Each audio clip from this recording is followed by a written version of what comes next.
Assalamualaikum warahmatullahi wabarakatuh. Alhamdulillah, senantiasa kita bersyukur kepada Allah Subhanahu wa taala. Allah telah memudahkan kita untuk beribadah kepadanya. Semoga ibadah salat Isya kita diterima dengan penerimaan terbaik di sisi Allah Subhanahu wa taala. Amin.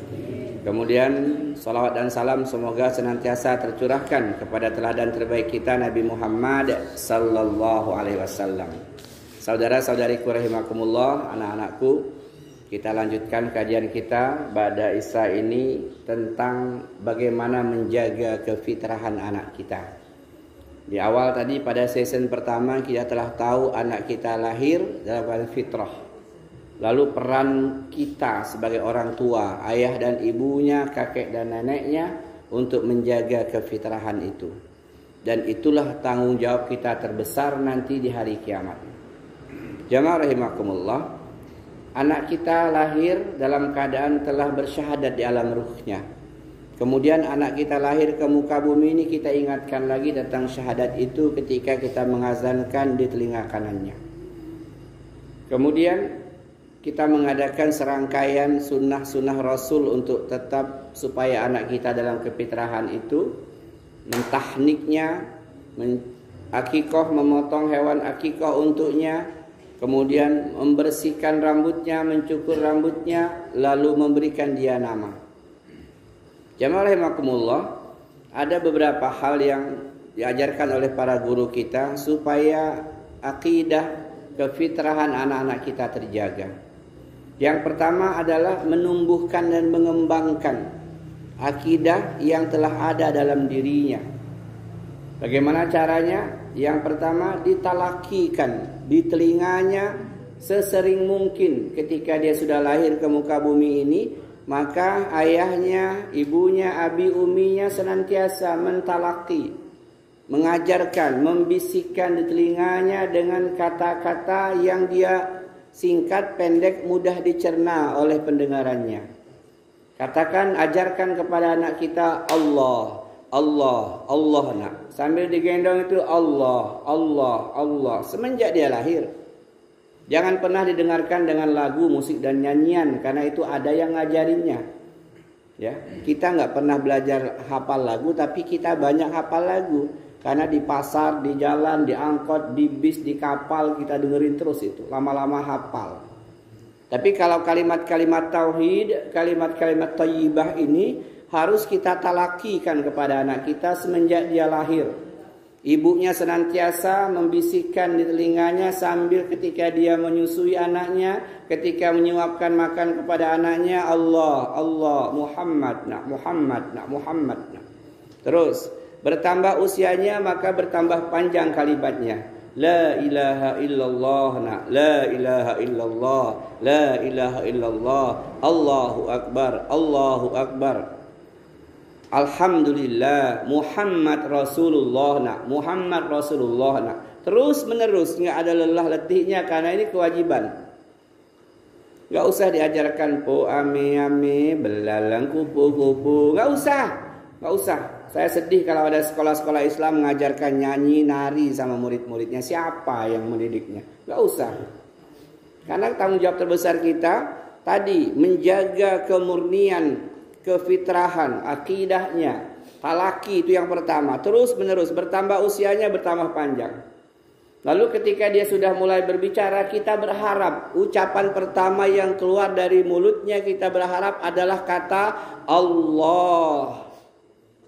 Allah itu luar biasa. Kalau anak kita kata sempurna yang diucapkannya kata Allah, berarti apa yang kita ajarkan, talakikan kepada dirinya sudah nyambung. Kalau panggilan abi umi boleh, ya nah ini abi, ini umi, ini atu, ini unggang, ini kakek, ini buya, boleh. Tapi sekedarnya saja. Karena ada naluri dia nanti dia bisa, oh ini yang sering bersama saya ini umi, mak saya, ibu saya. Tapi kalau kalimat-kalimat tauhid ini mesti ditanamkan dari kecil supaya nanti dia ketika SD lisannya terjaga dari omongan-omongan kotor, jorok. Lihatlah anak kita hari ini ngomongnya, maaf, Sama kawannya gampang betul ngomong, BDH kamu ya. Tahu BDH kan? AJG kamu, BB kamu, KPG kamu. Na'udzubillah. Kenapa? Enggak terlatih. Mak bapaknya tidak pernah mentalakikan kalimat-kalimat thayyibah semenjak dia bisa mendengar, bahkan ketika masih dalam rahim ibunya. Bertambah usianya, ajarkan surat Al-Quran, surat-surat pendek. Walaupun dia belum bisa mengucapkannya, dia sedang merekam. Karena golden age, usia emas untuk menanamkan, untuk menumbuhkan, mengembangkan akidah anak kita supaya tetap dalam kefitrahannya tadi. Dari 0 tahun sampai 7 tahun ini usia emas. Kalau selama 0-7 tahun ini betul-betul kita ajarkan dia terus menerus, itulah masa yang paling kuat daya rekamnya. Tapi kalau kita sibuk dengan nafkah dunia, bapaknya ke kebun, maknya nyuci, anaknya diajar oleh tetangganya, maka yang keluar dari mulutnya tadi itu iwak peyek, keong racun. Nah ini nggak usah. Maka kita yang tua-tua yang punya cucung itu, besok kalau ngendong cucungnya Allah, Allah, Allah, bertambah la ilaha illallah, bertambah usianya kul huwallahu ahad, kul huwallahu, terus menerus. Jamaah rahimakumullah. Kemudian berikutnya adalah mengajarkannya tentang sholat. Inilah ibadah, satu-satunya ibadah yang diperintahkan oleh Allah dan Rasulnya dikerjakan walaupun belum baligh. Belum baligh, tapi sudah diperintahkan untuk mengerjakan sholat. Karena sholat ini ibadah yang berat ketika tidak diawali dari 0 tahun, 1 tahun, 2 tahun, 3 tahun. Mulai ngajarnya setelah dia masuk SD, udah telat, susah dia sholat. Tanya kepada orang tua yang hari ini malah sholat, apa sebabnya? Karena nggak terbiasa di masa kecilnya. Muru auladakum bis sholati wahum abna'u sab'i sinina. Perintahkan anak-anakmu, kata Rasulullah SAW, untuk mengerjakan sholat ketika dia berumur 7 tahun. Belum balik dia, belum mimpi basah yang laki-laki, belum men yang perempuan, tapi sudah disuruh perintahkan. Suruh, bukan anjuran, tapi perintahkan. Perintahkan anak-anakmu mengerjakan sholat ketika dia berumur 7 tahun. Wadribuhum alaiha wahum abna'u asyri sinina. Kalau 10 tahun dia belum sholat, wadrib, pukul anak itu. Cubit, pelintir, tarik. Biru itu. Udah pernah belum dicoba sama mak? Cubit, pelintir, tarik, teletap, biru langsung. Mantap. Tidak ada ibadah selain sholat yang diperintahkan sebelum balik dan sanksinya dipukul, tidak ada. Nggak sholat, nggak puasa, dia nggak ada. Suruh pukul nggak puasa, antem perutnya itu nggak ada. Tapi sholat suruh pukul. Tentu pukulan yang jangan sampai menciderai.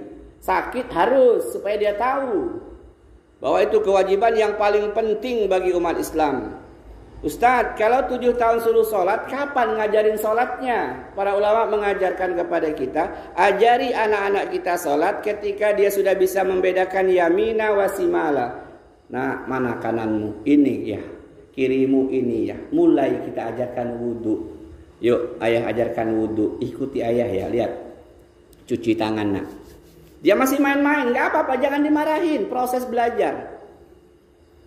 Jadi anak kita 2-3 tahun atau lebih dari itu dia sudah tahu mana kanan mana kiri, kita ajarkan wudhu dulu. Nak, sholat itu awalnya dari wudhu nak. Kenapa kita ajarkan ini? Di samping kewajiban kita yang paling pokok, ketika dia mendirikan sholat, dia taat kepada Allah. Satu waktu dia sholat, dia dapat pahala, kita juga dapat pahala yang sama. Coba bayangkan kalau yang ngajarkannya guru TPA-nya. Siapa yang dapat pahalanya? Guru TPA. Sudah berkalang tanah kita, mati kita, di alam barzah kita. Kemudian dia taat kepada Allah. Tiap kali dia sholat kita dapat pahalanya. Tiap kali dia wudhu kita dapat pahalanya. Iza matal insan in qatamu illa min salatin shadaqatin jariyah au ilmu yuntafa'u bih awaladun salih yad'ulah. Dengan meninggalnya manusia, anak cucu Adam terputus, dia nggak bisa beramal, tapi ada amalannya yang dulu ketika masih hidup tetap mengantarkan pahala kepadanya. Sedekah jariyahnya.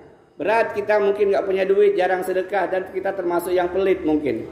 Yang kedua, ilmu yang bermanfaat. Barangkali kita nggak punya ilmu yang bermanfaat, susah kita belajar aja udah tua inilah. Tapi yang ketiga ini bisa kita usahakan. Awaladin salih, anak-anak yang salih. Kesolihan anak-anak karena ada usaha kita ketika kita talaki, kita ajarkan semenjak kecil. Nah, begini wudunya. Awaladin salih yad'ulahu. Anak solih, bukan anak biasa, ada syarat. Anak solih, tiap kali diangkat tangannya ke langit, Rabbi ghfirli wali walidayya warhamhuma kama rabbayani saghira. Terus dia lakukan itu dalam 5 waktunya. Seandainya kita diazab oleh Allah di alam kubur sana, kata Allah kepada malaikat pengazab, hentikan siksaan itu. Ya Allah, kenapa nggak digebuk lagi bapak ini? Anaknya lagi berdoa untuk ayahnya ini, aku kabulkan doanya itu, hentikan siksaan ini. Sampai kapan ya Allah, kata malaikat? Sampai hari kiamat tiba. Mantap kan? Pak malaikat kok nggak ngebuk lagi? Banyak tanya kamu ini. Anak kamu loh di kota bumi itu lagi berdoa untuk kamu dan Allah mengabulkan doanya. Dan itu anakmu solih itu karena usahamu, ikhtiarmu ketika dulu kamu didik dia. Jamaah rahimakumullah. Jadi ketika sudah bisa membedakan mana kanan mana kiri, ajarkan dia wudhu. Masih disepak-sepaknya nggak jadi masalah. Lalu mulai ajarkan sholat. Karena tadi dari kecil 0, 1, 2, 3 tahun sudah diajarkan bacaan-bacaan Allahu Akbar, Alhamdulillah, Subhanallah, surat pendek Qul huwallahu ahad. Maka ketika dia belajar sholat dia sudah mulai tahu. Nah kalau mulai tegak itu bacanya takbiratul ikhram ya Allahu Akbar. Langsung dia Allahu Akbar. Tahu dia kenapa? Kita sudah ngajarkannya dari 0 tahun tadi. Mudah sudah prosesnya. Jamaah rahimakumullah. Kemudian kalau dia nggak sholat tadi itu ancamannya, pukul.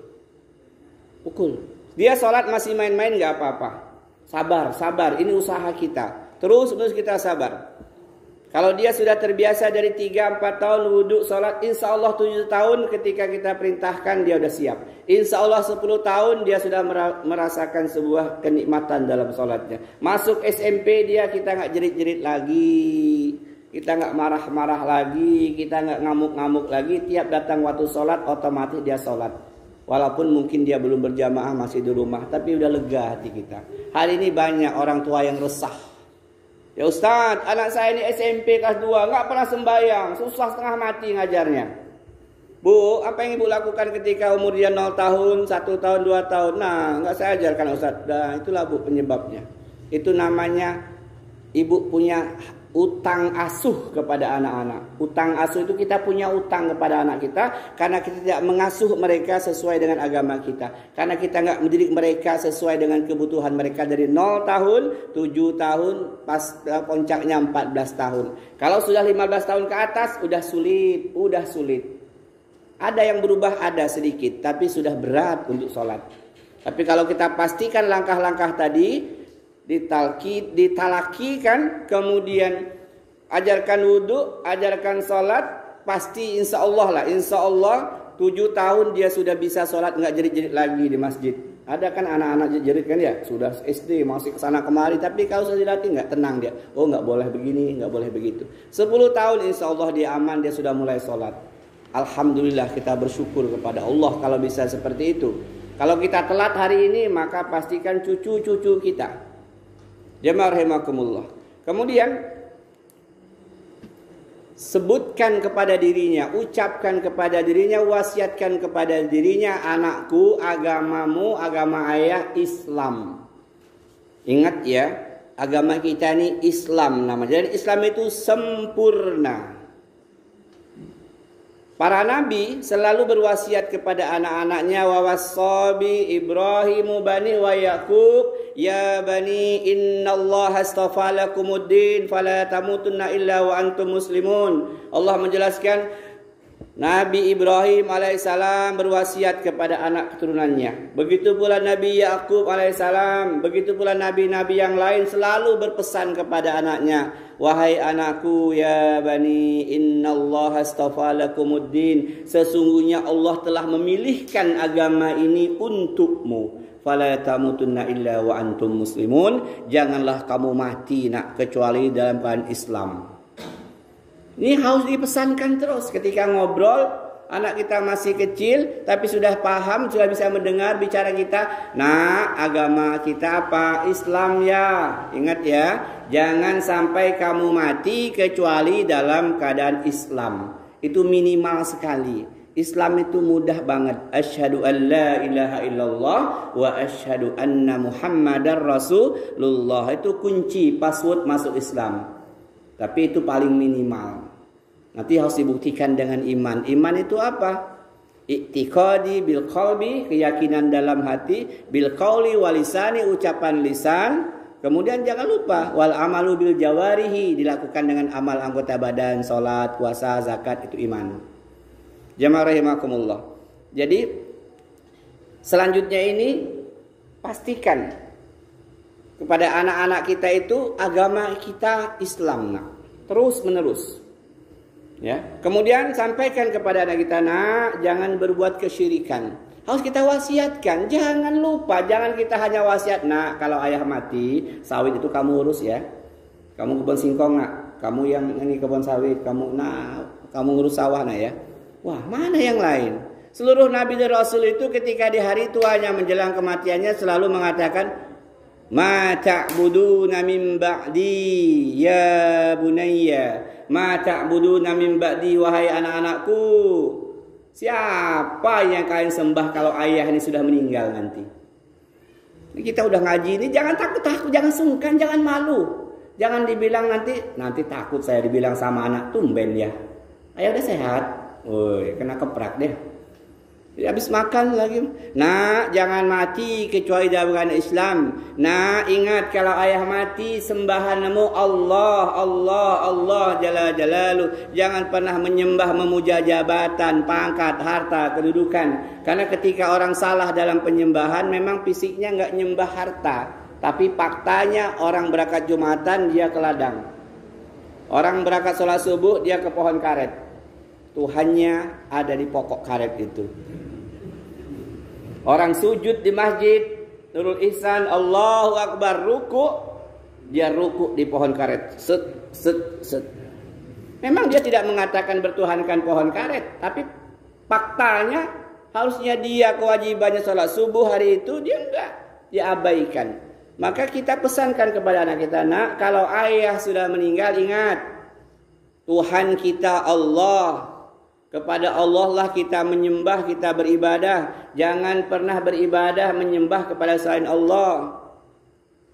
Ingat nasihat Luqman kepada anaknya. Wa idz qala Luqmanu libnihi wa huwa yu'azihu ya bunayya la tusyrik billah inna syirka la zulmun azim. Dan ingatlah ketika Luqman, ini orang mulia. Dalam Al-Quran dijelaskan ketika dia memberikan pelajaran pertama kepada anak-anaknya. Apa itu yang pertama? Ya bunayya la tusyrik billah. Wahai anak-anakku, janganlah kalian menyekutukan Allah. Karena sesungguhnya menyekutukan Allah adalah kezaliman yang paling besar. Sampaikan, jangan sungkan, jangan malu, jangan segan. Jangan nggak enak nanti disinggung sama istri. Tumben ya ngomong lurus. Woi, saya udah ngaji, wah ngomongnya kayak gitu. Untuk apa? Saya tiap malam Ahad datang ke Nurul Ihsan itu, ini hasilnya. Saya mau berubah. Saya mau selamat dunia akhirat. Jangan sampai nanti nggak mau segan. Anak saya udah besar Ustaz, walaupun sudah besar, tanggung jawab kita.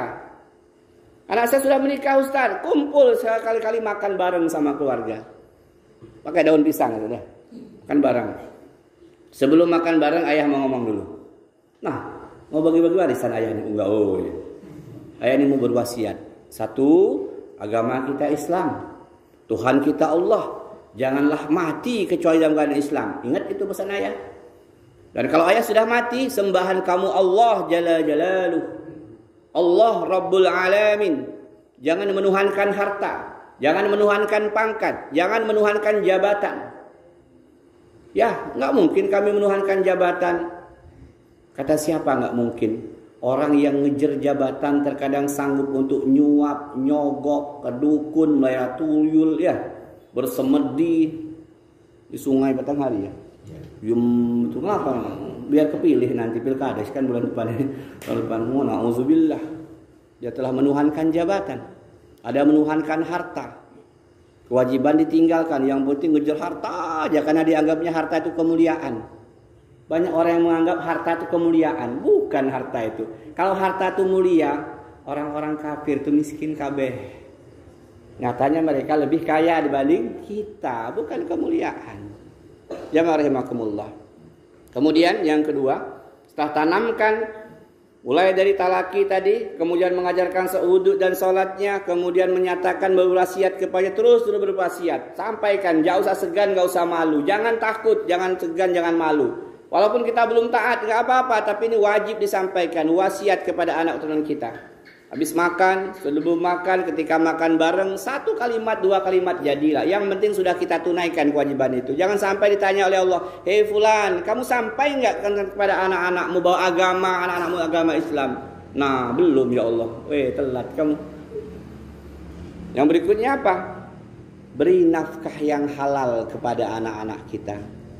Ayyuhan nas ittaqullah fa'ajmilu fit talabi huzu mahalla wada'u maharum, kata Nabi. Wahai manusia, bertakwalah kepada Allah, bagus-baguslah dalam mencari karunia rezeki Allah.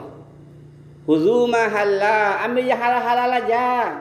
Wada'u maharum, yang haram jangan, yang subhat jangan, yang bukan hak kita jangan. Kita pastikan rumah, pakaian, makanan, kendaraan yang kita berikan untuk keluarga kita asli halalnya, nggak bercampur sedikit pun dengan hak orang lain. Karena anak yang dikasih makan, dikasih pakaian, dikasih rumah, kendaraan dengan cara yang haram, sulit dia untuk berada dalam kefitrahannya, sulit ya. Sulit untuk diajak taat. Kenapa anak saya ini nggak mau sholat? Kamu ngasih makannya dari mana? Rumah yang kamu bangun ini ada nggak gentengnya, batanya, pasirnya yang hak orang lain? Mana mungkin kamu bisa taat tahajud di rumah ini kalau rumah ini ada hak orang lain yang nempel di situ? Maaf, misalnya ketika bikin kasaunya itu ada pohon punya tetangga di kebun ditebang, diam-diam ya nggak? Tahu-tahu udah pindah ke rumah, lalu kita pengen taat, impossible, no way, nggak mungkin. Caranya gimana Ustadz? Bertobat kepada Allah, kembalikan hak-hak orang lain. Ada sebutir batu, pasir yang diletakkan di rumah kita punya orang lain, itu membuat kita sulit untuk menjadi ahli ibadah, membuat kita sulit untuk menjaga kefitrahan anak-anak kita. Maka yang kedua, fa'ajmilu fit talabi huzu mahalla wada'u maharum. Carilah karunia Allah, rezeki Allah yang halal-halal, yang haram jangan. Walaupun Nabi sabdakan, akhir zaman itu kata Nabi, la ya'tiyan nas akhiruz zaman, nanti akhir zaman manusia itu akan mencari harta amin halalin amin haramin, enggak peduli lagi halal haram hantam. Kita jangan ya, enggak mau saya. Ini bukan hak saya. Kalau kita mampu, ada jatah raskin enggak? Yang lain aja, saya mampu kok. Kita mampu tawarkan PKH, nggak usah, saya ada penghasilan, saya cukup kok. Itu menjaga kehormatan diri, mulia kita di sisi Allah. Di sisi manusia jelas lebih mulia lagi. Woi, bapak itu nggak mau dia, karena dia merasa mampu, saya mampu masih. Saya bukan orang miskin. Hari ini banyak orang kaya mengaku miskin. Raskin berebut, padahal motor 3 di rumah. PKH ngusul terus, padahal punya mobil. Bahkan nauzubillah, ada yang ASN ya. Dapat bansos. Kayak gila itu. Na'udzubillah. Kita jaga kehormatan, muru'ah, wibawa, kemuliaan diri kita. Ambil yang hak-hak kita aja. Kita mampu nggak usah. Orang berbagi saya nggak usah, kamu orang aja. Tumben saya sudah ada, cukuplah. Nggak ada yang kita. Harta kita itu hanya 3 kata Nabi. Ma'akalta fa'ablaita, yang kamu makan kata Nabi, itu hartamu, jadi kotoran. Mau makan sate, mau makan ikan asin, semuanya keluar. Sate bahkan keluarnya lebih bau ya, lebih tajam baunya. Yang kedua, apa yang kamu pakai? Lapuk. Beli sempak dipakai setahun, sobek, bulukan ya, buang. Autasaddaqta fa'ablaita, yang kamu sedekahkan di jalan Allah, itulah hartamu yang kamu nikmati di akhirat. Yang 2 dinikmati di dunia. Yang kita makan, yang kita pakai. Rumah itu harta kita bukan? Belum tentu. Kita mati, rumah kita didiami orang lain, bini kita kawin lagi.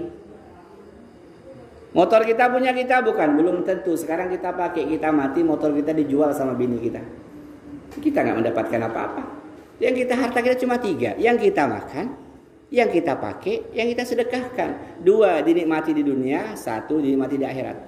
Maka yang kedua ini jamaah rahimakumullah, menjaga kefitrahan anak kita, pastikan nafkah kita halal. Miskin nggak jadi masalah. Orang miskin yang taat akan masuk surga 50.000 tahun lebih awal dibandingkan orang kaya yang taat. Nah, tapi jangan pula habis ini nggak kerja, ya nggak? Gak kebon mang, gak usah lah kata Pak Ustadz, diem aja di rumah. Salah itu, tetap ikhtiar usaha. Cuman jangan ngoyo, jangan berlebihan, jangan ngambil yang bukan hak kita. Baik, yang ketiga, menjaga kefitrahan anak kita, jadilah kita teladan yang baik bagi mereka. Ayah itu teladan yang paling utama. Idola anak-anak kita tuh harusnya kita, bukan Valentino Rossi. Bukan pemain sepak bola Lionel Messi, bukan lagi Naruto atau Shinchan atau apalah yang ada di game-game itu. Harusnya yang menjadi idola anak kita itu kita sebagai ayahnya. Maka solihkan diri kita, jadikan kita ayah yang layak diteladani, ayah idola. Maka yang ketiga ini memberikan teladan yang baik bagi anak-anak kita. Kalau kita waktu maghrib, nak sholat, kita ajak, yuk nak kita sembahyang ke masjid. Jangan nak, maju nak, ayah. Nah ayah lagi banyak kerjaan, kita. Nah, nggak jadi itu, nggak jadi. Nak ngaji nak, kita main HP, anak kita suruh ngaji, no way, mana mungkin. Nak ngaji nak, yuk nak kita simaan nak. Iqra berapa ya? Iqra 2 nak, yuk. Batako. Salah ya, bukan batako. Oh ya, bata merah ini. Temenin dia, setengah jam jadilah. Tapi kalau hanya perintah, nyuruh kita nggak melakukannya, kita diabaikan nama anak kita. Ya ayyuhallazina amanu lima taqulu ma la taf'alun kabura maqtan indallah. Ya kan ya? Itu kan ayatnya. Hai orang-orang beriman, janganlah kamu mengatakan sesuatu yang tidak kamu kerjakan. Amat sangat benci Allah kepada orang yang mengatakan tapi dia tidak melakukannya. Banyak itu. Ngaji nak, sana ke TPA. Bapak baca koran. Bapak baca HP. Anaknya ngelihat, dia bilang, betul ayah itu. Saya suruh ngaji. Coba nak ngaji nak. Kita tunggu situ, kita ngaji juga. Nah ayah betul-betul ngaji nih. Walaupun kita mungkin terbata-bata ngajinya, kita dekat. Insyaallah. Hari ini banyak ayah yang lupa dengan kewajibannya, hanya terpikir di benaknya nafkah toh. Yang penting nafkah, yang penting makan, pakaian, rumah, kendaraan mewah. Itu dipikirnya salah, keliru dia. Dia akan menyesal ketika tiba hari kematiannya. Yang ditalkinkan anaknya, ditunggu-tunggu talkin nggak ada yang bisa nalkinkan dia. Anaknya satu lagi dugem, satu mancing, satu main game. Ayah kamu sakit parah, iya. Kok gak kamu tunggu ayah? Ayah kan sudah ngerti. La ilaha illallah itu gampang. Na'udzubillah. Ketika mati yang ngaji gak ada anaknya ngaji. Malah ayah lain yang ngaji baca Quran. Anaknya kemana? Main elektron. Ayah, la ilaha illallah. Dicari harta pagi, petang, siang, malam, dikumpul-kumpul untuk anak. Hari kematian nggak ada guna. Illa man atallaha biqalbin salim. Nggak ada guna rupanya anak-anak dibanggakan, dicari-cari keberanian, ternyata sia-sia. Na'udzubillah. Yang terakhir masih banyak, kita sedikit aja, 4 aja ya. Tadi itu jangan lupa mengajarkan kalimat-kalimat thayyibah. Kemudian mengajarkan dia wudhu, kemudian mengajarkan dia salat. Yang kedua tadi jangan lupa juga bahwa berwasiat terus, agama kita ini Islam, Tuhan kita Allah. Kemudian jangan lupa nafkah yang halal, kemudian jadi teladan yang baik. Yang terakhir terus berdoa kepada Allah. Jangan pernah menyerah dengan keadaan yang ada. Walaupun anak kita hari ini mungkin gak taat, mungkin gak sholat, tapi kita yang sudah paham agama ini jangan pernah berhenti berdoa. Rabbi habli minas solihin. Ya Allah, jadikanlah anakku yang solih ya Allah. Kata kawannya, anakmu lagi ngecak togel. Nggak apa-apa. Rabbi habli minas solihin. Anakmu lagi ngadu ayam. Nggak apa-apa, itu godaan. Rabbi ja'alni muqimas sholah. Ya Allah, jadikan aku, anak-anakku, keturunanku orang-orang yang mendirikan sholat. Ya Allah, anakmu lagi mancing lele. Nggak apa-apa. Jangan pernah putus asa. Sampai hari kematian kita doakan terus. Rabbi ja'alni muqimas shalah wa min zurriyyati rabbana wa taqabbal du'a. Dijabahkan doaku ya Allah. Apapun keadaan anak kita hari ini enggak sesuai dengan harapan kita, itu mungkin karena kesalahan kita dari 0 tahunnya tidak menjaga, mendidik, mengasuhnya. Ketika kita sudah paham dengan agama ini, kita menyesal, taubat kepada Allah, lalu berdoa terus menerus, mengadu kepada Allah. Jangan pernah menyerah dengan keadaan. Sampai kapan berhenti berdoa Ustaz? Sampai kita mati. Atau dia yang mati. Kalau dia yang mati tetap kita doakan. Kalau kita mati kita nggak bisa berdoa. Tapi kewajiban sudah kita tunaikan. Jamaah rahimakumullah, demikian kajian kita. Mudah-mudahan apa yang kita kaji pada malam hari ini memberikan motivasi kepada kita untuk memperbaiki keadaan keluarga kita. Istri, anak, cucu, cicit dan seterusnya. Demikian, wassalamualaikum warahmatullahi wabarakatuh.